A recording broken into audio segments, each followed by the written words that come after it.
Howdy, everyone, and welcome to my first talk in a series of mini TED Talks on the thoughts and ideas that I've recently been bouncing around in this crazy head of mine, and also on my Facebook page. Shout out to those people. Anyway, today's special talk is on having a little pun. So I decided to start this talk by simply defining a pun, just in case there's any strangers or weirdos out there who might not have heard of this little piece of literary perfection.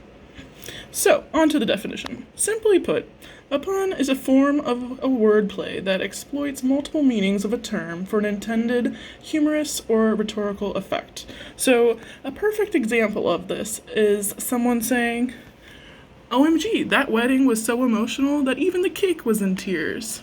So in this example, we're interchanging two different spelling of the word tears.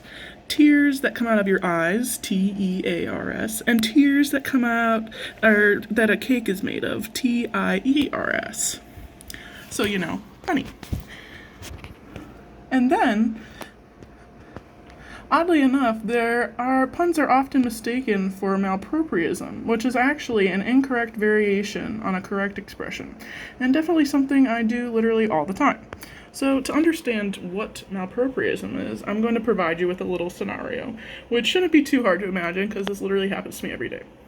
So imagine that I'm talking with Adam, and I'm like, I don't know what you're talking about, Adam. I have photogenic memory. And, Adam gives me that condescending, smart-ass look, and he's like, I think you mean photographic. So basically, you replace a word in a phrase with the completely incorrect word that doesn't have any double meanings. So it ruins kind of the punch of the statement. But back to the topic at hand, puns. Where can you use puns? So, you can actually use them in both social and professional situations. When in social situations, you can use them literally however and whenever you want. Some of my favorite puns, and often my go-to puns, are t-shirt puns that are often a mix of punny word choices and punny photos. So, for example, everyone knows my dad always wears some kind of sarcastic or punny shirt. So one of his favorites was his I drink beer periodically t-shirt. And so the punny part of this is that the word beer is split into the two periodic elements. Another funny punny t-shirt is one I used to have when I was younger. I don't think I wore this one very often, so you guys might not remember this one. But I'm into fitness. Fitness whole taco in my mouth. Sorry, I laugh at my own puns here. So, but they can also be used outside of t-shirts. You can also use these with personal taglines. And personal taglines are more kind of acceptable for that professional situation that I was talking about. So, say you're working in an office and you have to sign all your emails off. So what you do is you have your professional signature on your email, and then right below your professional signature you put a pun. Now obviously it has to be a somewhat professional pun, not too inappropriate. So this one is, no trees were destroyed in the sending of this message. However, a significant number of electrons were terribly inconvenienced.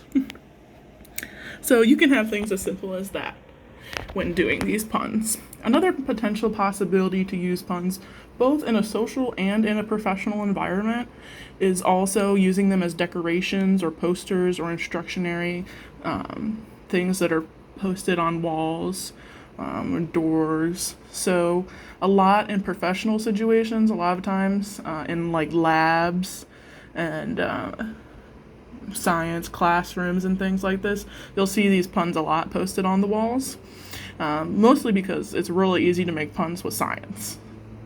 Plus they're my favorite. So one of these potentially, poster puns is Copper saying, "Stop, you two, I'm arresting you for assault." And Sodium and Chlorine are like, "You'll never catch us alive, Copper."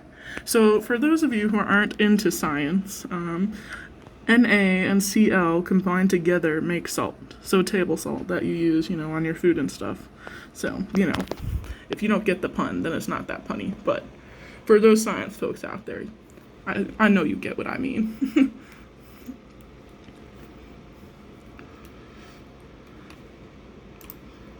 But anyway, like I was saying, there are so many ways that you can use puns in your everyday life, and these always help keep a smile on my face. And I'm sure that you have known or find the ones that I presented today at least a little bit funny. If you haven't, you're probably a stone cold person, but that's besides the point. Anyway, so go free, pun it up, have some fun, have a laugh, and thanks for listening to my first random TED Talk. And catch you guys potentially next week or the week after when we spice things up with my talk on the courtesy of context.